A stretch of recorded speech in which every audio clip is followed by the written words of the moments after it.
हजरत उमर फारूक, इंसाफ का प्रतीक। आज हम उस महान शख्सियत की कहानी सुनने जा रहे हैं जिनका नाम सुनते ही इंसाफ, सख्ती और अल्लाह का डर याद आता है। वो है हजरत उमर फारूक रजी अल्लाह अन्हु, इस्लाम के दूसरे खलीफा। इस्लाम से पहले उमर की पहचान अरब में एक ताकतवर और निडर इंसान के रूप में थी। वो अपनी कौम के बहादुर और जाबांज लोगों में गिने जाते थे, मगर इस दौर में वो इस्लाम के मुखालिफ थे। यहां तक कि एक दिन उन्होंने इरादा किया कि मोहम्मद सल्लल्लाहु अलैहि वसल्लम को कत्ल कर देंगे। लेकिन अल्लाह की कुदरत देखिए, जब वो अपनी बहन फातिमा के घर पहुंचे और कुरान की तिलावत सुनी तो उनका दिल पिघल गया। उस दिन उनके दिल में ईमान की रोशनी उतर आई और वो इस्लाम ले आए। हजरत अबू बकर सिद्दीक रजी अल्लाह अन्हु के इंतकाल के बाद मुसलमानों ने उमर को खलीफा चुना।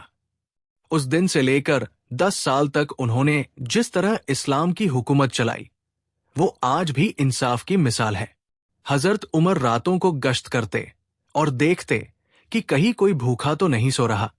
एक बार उन्होंने खुद एक औरत और बच्चों के लिए आटा और गोश्त अपनी पीठ पर उठाकर पहुंचाया। जब उनके साथियों ने कहा, हम ले चलते हैं, तो उन्होंने जवाब दिया, क़यामत के दिन मेरा बोझ भी क्या तुम उठाओगे? उनका इंसाफ इतना मशहूर था कि गैर मुस्लिम भी उन पर भरोसा करते थे। कहा जाता है कि अगर कोई कुत्ता भी फरात के किनारे भूखा मरता तो उमर को डर होता कि अल्लाह उनसे पूछेगा। उनके दौर में इस्लामी हुकूमत अरब से निकलकर मिस्र, ईरान और दूर दराज इलाकों तक फैल गई।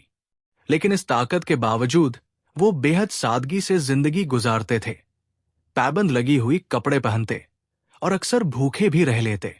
हजरत उमर फारूक रजी अल्लाह अन्हु का दौर हमें सिखाता है कि हुकूमत ताकत से नहीं बल्कि इंसाफ और रहमत से कायम रहती है। उनकी जिंदगी रहनुमा है हर उस शख्स के लिए जो इंसाफ और अमानतदारी चाहता है।